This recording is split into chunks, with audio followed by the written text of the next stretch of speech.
മൂന്നാറിൽ social media വഴി പരിചയപ്പെട്ട സ്കൂൾ വിദ്യാർത്ഥിനികളെ ലോഡ്ജിലെത്തിച്ച് പീഡിപ്പിച്ച സംഭവത്തിൽ 2 പ്രതികൾ പിടിയിൽ. പ്രതികളിൽ ഒരാൾ പ്രായപൂർത്തിയാകാത്തയാളാണ്. ദിണ്ടിഗൽ സ്വദേശി ശരവണനാണ് മറ്റൊരു പ്രതി. പെൺകുട്ടികളുമായി ഇൻസ്റ്റാഗ്രാം വഴിയാണ് പ്രതികൾ സൗഹൃദം സ്ഥാപിച്ചത്.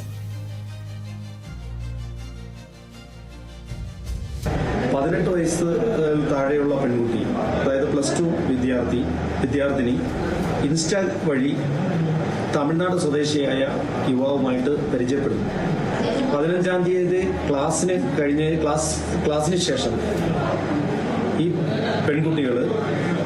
പെൺകുട്ടികളും ഈ പയ്യനുമായിട്ട് കോണ്ടാക്ട് ചെയ്യും. ഈ പയ്യൻ ഇവര് മൂന്നാറിൽ എത്തിയിട്ടുണ്ടെന്ന് സൂചന ലഭിച്ചതിനെ തുടർന്ന് ഇരുവരും മൂന്നാർ ടൗണിലേക്ക് വരികയും പരസ്പരം കാണുകയും ഇവർ തൊട്ട് അടുത്തുള്ള റിസോർട്ടിൽ റൂം എടുക്കുകയും അവിടെ താമസിക്കുകയും അങ്ങനെ ഈ കുട്ടികൾ സെക്സ്വൽ എക്സ്പ്ലോയിറ്റേഷന് വിധേയമാവുകയും ചെയ്തിട്ടുള്ളതാണ്.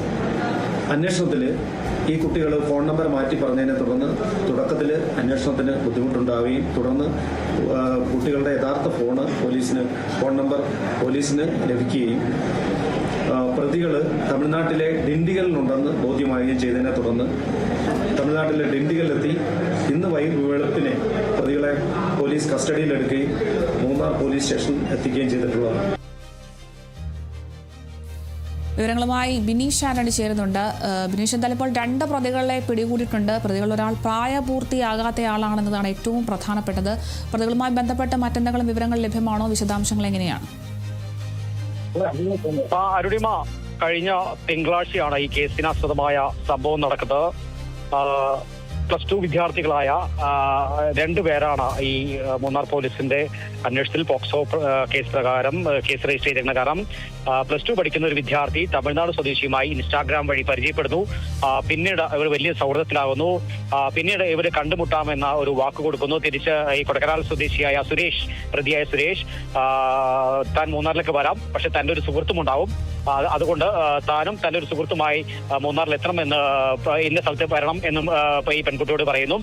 തുടർന്ന് ഇവർ മൂന്നാറിലെത്തുകയും പെൺകുട്ടിയുടെ മറ്റൊരു സുഹൃത്തുമായി ഈ യുവാക്കളെ കണ്ടുമുട്ടുകയുമായിരുന്നു. പിന്നീട് മൂന്നാറിലെ സമീപത്തുള്ള ഒരു ലോഡ്ജിൽ വൈകുന്നേരത്തോടെ ഈ തിങ്കളാഴ്ച സ്കൂളിൽ പോയ കുട്ടികൾ വൈകുന്നേരത്തോടെ ഈ യുവാക്കളെ കണ്ടുമുട്ടുകയും പിന്നീട് വൈകുന്നേരത്തോടെ ഈ ലോഡ്ജിലേക്ക് പോകുകയായിരുന്നു. പ്രത്യേകിച്ച് ഇതിൽ പറയേണ്ടത് സ്കൂൾ യൂണിഫോമിൽ പോയ കുട്ടികൾ വൈകുന്നേരത്തോടെ ഇവിടെ എത്തി ബസ് സ്റ്റാൻഡിലെ ഒരു സ്ഥലത്തെത്തിയ ശേഷം യൂണിഫോം മാറി മറ്റൊരു കളർ ഡ്രസ് അണിഞ്ഞ ശേഷമാണ് യുവാക്കൾ മൊത്തം ഈ ലോഡ്ജിലേക്ക് പോകുന്നത്. ലോഡ്ജിൽ നൽകിയ തിരിച്ചറിയൽ രേഖകളെല്ലാം തന്നെ തെറ്റാണെന്നാണ് പോലീസ് കണ്ടെത്തിയിരിക്കുന്നത്. പിന്നീട് ഈ കുട്ടികൾ തിങ്കളും ചൊവ്വയും ഈ യുവാക്കളുമൊത്ത് ഈ ലോഡ്ജിൽ താമസിക്കുന്നു. പിന്നീട് ഇവിടെ നിന്ന് ബുധനാഴ്ച സ്കൂളിലേക്ക് പോകുന്നു. ബുധനാഴ്ച സ്കൂളിലെത്തിയ കുട്ടികളെ കണ്ട് സംശയം തോന്നിയ അധ്യാപകർ കുട്ടികളോട് കാര്യങ്ങൾ തിരക്കുന്നു. പിന്നീടാണ് ഈ വിശദമായ ചോദ്യം ചെയ്തതിൽ കുട്ടികൾ പീഡനത്തിനിരയായ കഥ പറയുന്നു. തുടർന്നാണ് ഈ അധ്യാപകർ പോലീസിൽ പരാതി നൽകുന്നത്.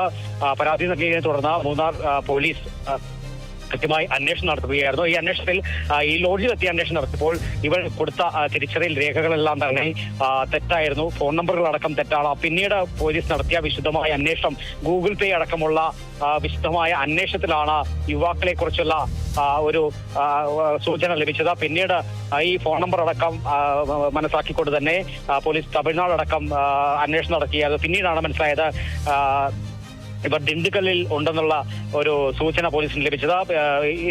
ഇന്നലെ രാത്രിയോടെ പോലീസ് പുറപ്പെട്ട് പുലർച്ചെയോടെ ഈ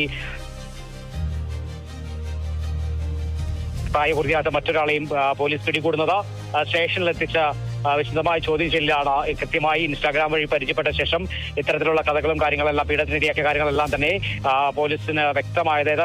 ഏതായാലും പ്രതികളെ ഇന്ന് തന്നെ കോടതിയിൽ റിമാൻഡ് ചെയ്യും എന്നത് തന്നെയാണ് നമുക്ക് അറിയാൻ സാധിക്കുന്നത്. അരുണിമ, ശരി, വ്യക്തമാണ്. സ്കൂൾ വിദ്യാർത്ഥിനികളെയാണ് ലോഡ്ജിലെത്തിച്ച് പീഡിപ്പിച്ചിരിക്കുന്നത്. ഈ ഒരു സംഭവത്തിൽ ഇപ്പോൾ 2 പ്രതികൾ പിടികൂടിയിട്ടുണ്ട്. അതിൽ പ്രതികളിൽ ഒരാൾ പ്രായപൂർത്തിയാകാത്തയാളാണ് എന്നതാണ് ഏറ്റവും പ്രധാനം. ദിണ്ടിഗൽ സ്വദേശി ശരവണനാണ് മറ്റു പ്രതി. പെൺകുട്ടികളുമായി ഇൻസ്റ്റാഗ്രാം വഴിയാണ് ഇവർ സൗഹൃദം സ്ഥാപിച്ചത്. ഇതിനുശേഷം ലോഡ്ജിലെത്തി 2 ദിവസമാണ് ഇവരെ പീഡിപ്പിച്ചത്. എന്തായാലും ഊർജിതമായ അന്വേഷണം തന്നെയാണ് പോലീസിന്റെ ഭാഗത്തു നിന്നും ഉണ്ടാകുന്നത്. കൂടുതൽ വിവരങ്ങൾ നൽകിയത് ബിനീഷ് ആന്റണിയാണ്.